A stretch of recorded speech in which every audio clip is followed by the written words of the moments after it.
Hello and welcome to the program. I'm Susan Illian. New York City braces for the historic arraignment of former U.S. President Donald Trump. Onlookers, police, and protesters have all started to gather around the Manhattan Criminal Court, hoping to win a spot inside to witness today's court proceedings. Mr. Trump is expected to face criminal charges related to a hush money payment he allegedly made to the adult film actress Stormy Daniels just before the 2016 presidential election. And the court system is said to be collaborating with the New York City Police Department, the U.S. Secret Service, and the Federal Bureau of Investigation to ensure orderly proceedings. And Tina Treen joins me now from New York. Tina, thanks for joining us. What can you tell us about the former President Donald Trump's arraignment, and what are you hearing so far? Well, right now, I'm hearing just a lot of noise outside the courtroom. I'm in a park directly across the street from the courtroom where really large crowds have gathered to protest this afternoon's proceedings. So you actually have two protests going on at the same time. You have a pro-Trump protest going on and an anti-Trump protest going on. As far as the arraignment proceedings, those will be fairly standard. Booking. Trump will be fingerprinted. He will have his photograph taken. All fairly straightforward. He will have the charges read to him and offered the opportunity to plead guilty or not guilty. But after that, he will return to Florida, where a rally is planned, and he'll make remarks there. Okay, Tina, well, I know everyone is waiting and bracing up for this historic court appearance. What's the security presence like on the ground? Right now, security is incredibly tight. You have police everywhere. There are so many people in this park. I would estimate at least 500 so far. So intense security on all corners, inside the park, outside the park, around the courthouse. You have streets blocked off. You have metal barricades lining the sidewalks, redirecting the flow of pedestrian. So that is definitely if you come down here because it is a circus. All right, well, Tina, never in the history of the United States has a sitting or past president been indicted on criminal charges. We know that there are definitely reactions that are expected, and they've certainly been pouring in. What's the mood like on the ground in New York City? Right now, the mood is incredibly boisterous. I mean, the crowds out here are getting rowdy, and you have strong emotions on both sides, whether you're for or against this. There are definitely strong emotions here, and I mean, remember, at the end of the day, none of these proceedings that take place this afternoon prevent Trump from continuing to run for president. His campaign team has, in fact, stated that since the indictment was announced last week, that they've managed to raise $5 million from supporters. So the voices are out today. They're loud, and they will only continue to grow louder in the coming months. All right. Well, Tina, thank you very much. Thank you. From hush money payments to missing government records, here's a look at some of the numerous legal threats looming over former President Donald Trump. When Trump was indicted by the Manhattan District Attorney's Office, he became the first sitting or former U.S. president to face criminal charges. That case involves a 2016 hush money payment to adult filmmaker Stormy Daniels. Trump has said he is innocent. In Georgia, a prosecutor is investigating Trump for alleged efforts to overturn his 2020 election defeat in that state. That probe focuses in part on a phone call Trump made to Georgia Secretary of State Brad Raffensperger, during which Trump asked Raffensperger to find enough votes needed to overturn his defeat. Florida Governor Ron DeSantis has signed a bill allowing gun owners in the state to carry concealed firearms without a permit. As state Republicans continue their push to roll back restrictions. DeSantis, a likely contender for the 2024 United States presidential elections, held a private signing ceremony for the bill yesterday. Starting on July the 1st, the law will allow gun owners to carry weapons in public without training or background checks. The U.S. continues to debate gun access as the country struggles with a spate of mass shootings. As advocates of reform call for greater restrictions on firearms, Republican legislators have pushed to loosen existing rules. Supporters of gun control, however, have expressed outrage over the decision in Florida, stating that the relaxed restrictions would endanger lives. Pakistan's Supreme Court has declared the country's poll panel's decision to delay the assembly elections in 2 provinces as unconstitutional. The top court ordered the government to hold snap polls in the most populous province of Punjab on May the 14th.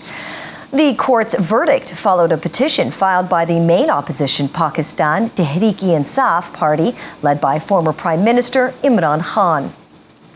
Khan's party had challenged the Election Commission of Pakistan's decision to delay the Punjab polls from April 30 to October 8, after the government refused to provide funds to conduct the exercise, citing the economic crisis. And now our Washington correspondent, Maria Bird, joins me now for more on our New York-Washington story. Maria, what more can you tell us about the various legal troubles that the former U.S. president faces? The U.S. president right now is dealing with a very serious, potentially 30 charges. We know that we have watched the case around Stormy Daniels for quite some time now. We know the hush money was even a part of what was discussed during the election cycle in 2016. So this is no new news for the U.S. I think that what is coming up now is whether or not there were illegal things done. And I think that what the New York Supreme Court has done at this time is they have been able to find the exact indictments and the laws that potentially were broken. We also know that the former president is expected to plead not guilty to all accounts, but we will find out today exactly what the New York Supreme Court is going to be charging him with and how this will potentially move forward. We also are expecting to hear him in Mar-a-Lago this evening. He's expected to be leaving New York shortly after the arraignment, and then he'll be headed back to Florida. Maria, this indictment has generated a lot of public interest, to say the least. And I'm wondering, can you tell us a little bit about the judge who's reigning over this case and why acting New York Supreme Court Judge Juan Merchan has rejected a request for today's arraignment to be a live broadcast? As we all have said, this is unprecedented. This is the first time in history we've ever seen a former president be brought up for indictment. And so because of this, this is new territory for judges in America. This is new territory for the judicial system in America. And so at this time, what you're going to see is they're going to be very cautious. Those who were able to see some of the footage of him being landing in LaGuardia Airport and when they brought him through on the motorcade to the Trump Towers, the streets in New York were clear. We all know that New York streets are not clear. They have done a lot of provisions to ensure the safety, number one, of the former president, and also to try to limit the amount of potential challenges that could exist, whether or not they're around protests or any violence or anything that would potentially put a stop to what could be what we will see today with this arraignment. And so, what's in the what is the mood in the country? You know, where there are protests, rallies, are there outside of New York or any form of reported conflicts whatsoever around the area?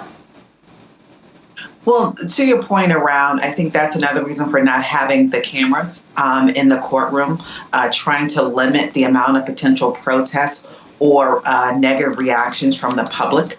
What we have seen is obviously supporters of former President Trump. They've been supporting him for several weeks now, specifically in Florida. But New York obviously has some supporters, but most of the area that is anywhere near the courthouse has been blocked off. So New York has over 1,000 additional police officers that are on the streets, whether they're uniform or non-uniform officers. They have all been called to be available for this period of time. So the conflict, I think, is limited, but we are definitely seeing supporters. And the real question is going to be what is going to happen at 2:15 today when the arraignment does actually occur. Yes, indeed. And do you expect this to weigh heavily on his attempt to return to office during next year's primaries and election season? Well, many of his supporters believe that this could actually help him, unless obviously he is convicted of some of these, and then the constitutional question will come up whether or not he can run for office with a conviction. So I think that's something that will begin to walk down that path if these actual charges are he's convicted of them. So I think that what we're going to see is we all know that former President Trump has been one that's been able to utilize the media for the benefit of his campaigns. And so will that same theory work again for him? His supporters believe that this will have more Americans and those who have been strong supporters to come out for him during the election cycle. We also know that he's stating that this is not, Trump versus the New York State. This is they're making an attack on America. And so it's more that he talks about the attack on America and not making it about him, but making his belief and his ideologies and his ways the American way. I think that you will begin to see additional galvanizing and support around the former president. All right, Maria Bird, thank you so very much for joining us. Thank you. And moving back to Southeast Asia, authorities are working to extinguish a massive fire that raged through a shopping complex with 3,000 shops in Bangladesh's capital of Dhaka. There were no casualties reported so far in the fire, which began in the early hours of today. However, Army personnel had been called in to help after flames spread rapidly in the cramped, crowded area of Bangabazar, home to the country's famed cloth markets. According to fire service officials, most of the shops were burnt to ashes in the fire, but there was no information on whether people were trapped inside. And at least one person has been killed and 30 others injured when a passenger train carrying at least 50 people derailed in Netherlands early today after hitting a construction crane. The emergency services said 19 people were taken to hospital and others were being treated on the spot. Earlier, reports said the passenger train had collided with a freight train. Jeroen Wiener of ProRail, which maintains the rails, said the freight train had also hit the crane. Several investigations have been initiated, included by the company itself, the police, and the Dutch Safety Board, which looks into serious accidents such as these. Behind me you can see two trains. There's a passenger train and there's a freight train. They both hit in another crane that was in the tracks. And as you can see, the damage is enormous. So there was a lot of damage and there were tens of people that were hurt. And unfortunately, one person passed away as well.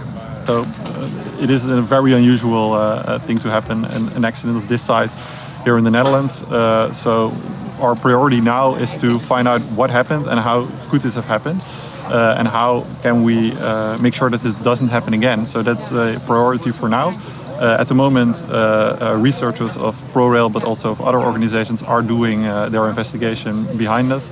They have done pretty quickly after the accident, and we hope to find out what happened exactly and how we can make sure that this doesn't happen again.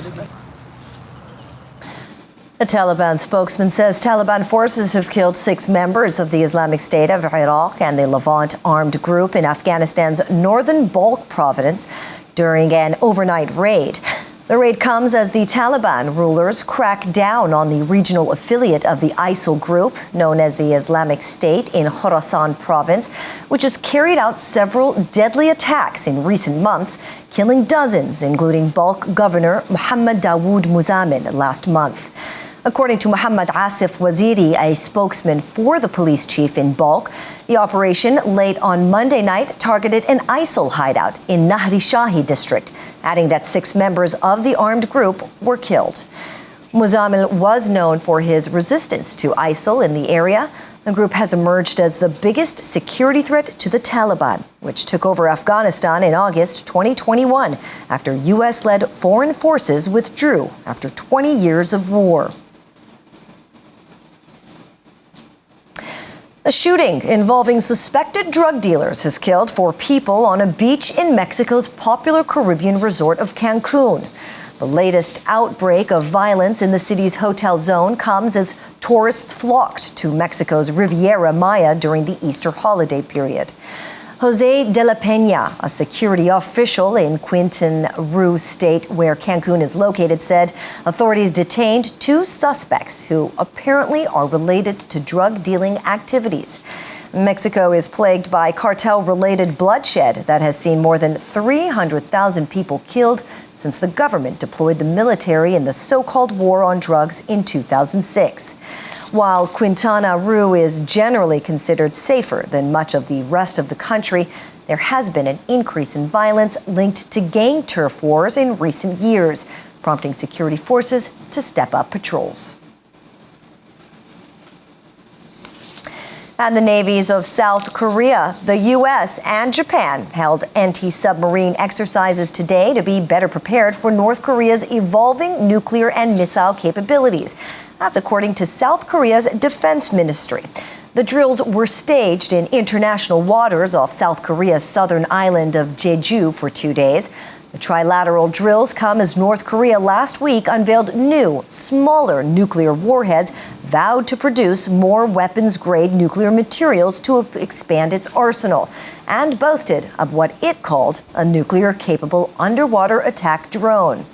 This week's exercises used a mobile anti-submarine warfare training target to improve the capabilities needed to detect, track, and destroy North Korea underwater threats.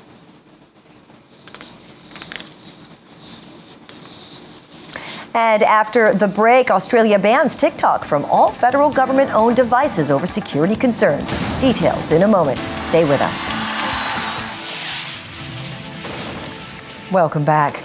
The electric vehicle manufacturer Tesla has been ordered to pay $3.2 million in a lawsuit that alleged the company allowed for racial harassment to go unchecked at its flagship assembly plant in the United States. On Monday, a federal jury in San Francisco, California, awarded $175,000 for emotional distress and $3 million in punitive damages to Owen Diaz, a black employee who formerly worked at Tesla's factory in Fremont. Diaz has alleged that Tesla failed to respond when he reported enduring consistent harassment in his role as a Lyft operator from 2015 to 2016. That harassment allegedly included racial slurs, insulting caricatures, and swastikas etched onto toilet walls. The safest mid-sized SUV in the world by. And Australia has banned TickTock from all federal government-owned devices over security concerns, becoming the latest U.S. allied country to take action against the Chinese-owned video app. The ban underscores growing worries that China could use the Beijing-based company owned by Tencent Limited to harvest users' data to advance its political agenda, undermining Western security interests. It also risks renewing diplomatic tension between Australia and its largest trading partner after things eased somewhat since Prime Minister Anthony Albanese took office in May at the head of a Labour government.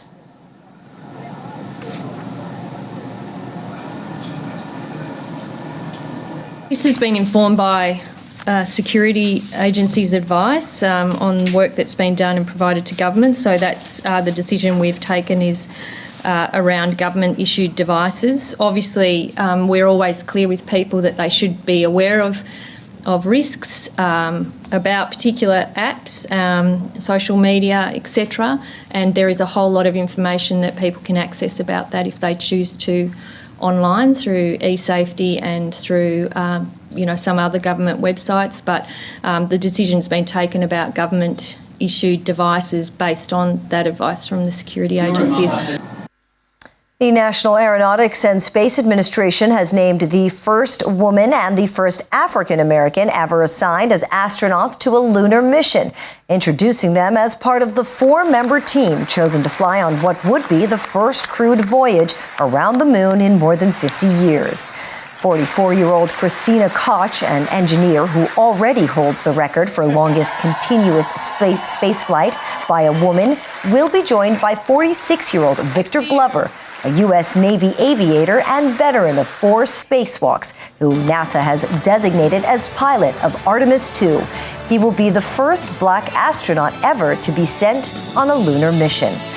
Rounding out the crew are Jeremy Hansen, a Royal Canadian Air Force colonel and first Canadian ever chosen for a flight to the moon as a mission specialist, and Reed Wiseman, another former U.S. Navy fighter pilot named as mission commander. Both are 47. It is an honor to be here. I also want to thank our families, the Trailblazers, our colleagues, and our leadership. To launch from Kennedy Space Center through the work of the Exploration Ground Systems team. We're going to hear the words, "Go for launch," on top of the most powerful rocket NASA's ever made, the Space Launch System. And we're going to ride that rocket for 8 minutes into Earth orbit. We're not going to go to the moon right away. We're going to stay in an amazing high orbit, reaching a peak of tens of thousands of miles while we test out all the systems on Orion and even see how it maneuvers in space. And then, if everything looks good, we're heading to the moon. It will be a 4-day journey going 250,000 miles. But my real question is, are you excited? That is thank you to the NASA workforce. Thank you to our industry partners. Thank you to the Canadian Space Agency, everyone in Europe that's working for this. We got people in Airbus working our European service module. This is a global effort, Artemis II, and it's only going to get larger with Artemis 3 and beyond as we get private spaceflight involved. SpaceX is building our lander for Artemis 3. So to the NASA workforce, to our program managers, our center directors that are here, the amazing political support that we feel right now to bring our country together, to bring our entire world together to go explore. And I do want to highlight right now, there are 7 folks. There's 3 words that we keep saying in this, 3 words that we keep saying in this Artemis program. We are going, and I want everybody to say it on 3. 1, 2, 3. We are going. And back here in Africa, Kenya is preparing to launch its first ever Earth observation satellite in what's being described as a landmark achievement in the country's space exploration efforts. Nation 1, or Taifa 1 in Swahili, is scheduled to be launched next week aboard the SpaceX Falcon 9 rocket from the Vandenberg Space Force Base in California. The satellite is designated and designed to provide Earth observation data for use in agriculture, food security, and environmental management. The Defense Ministry and Kenya Space Agency said in a joint statement that it was fully designed and developed by Kenyan engineers in collaboration with a Bulgarian aerospace manufacturer.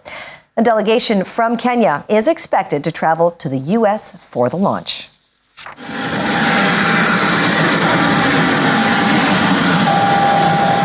And finally on the program, a mother has been reunited with her baby in southern Turkey after a DNA test confirmed it was her daughter, almost 2 months after a devastating earthquake ripped through the region. The 3.5-month-old miracle baby named Vetin was taken on board the presidential plane from Ankara to her mother's hospital in Adana.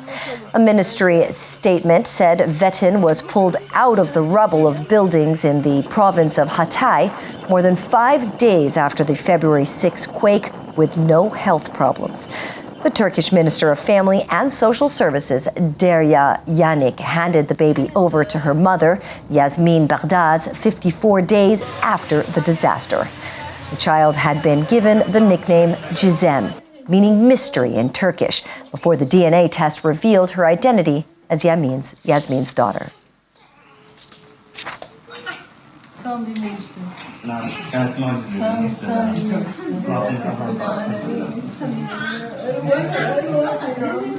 Bebeğin ismi ne? Annesinin koyduğu isim ne? Şu isim sanmayın. Betin.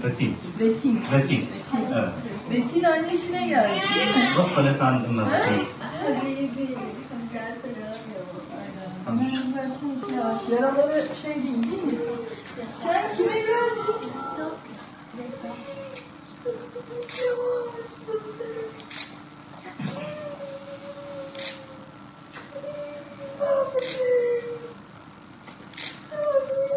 Şunu bir çıkaralım. Hoppa. Habibi. Tamam.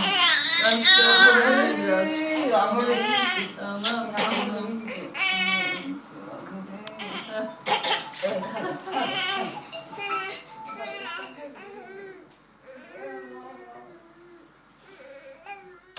That's it for the world today. I'm Susan Illian. Thanks for watching.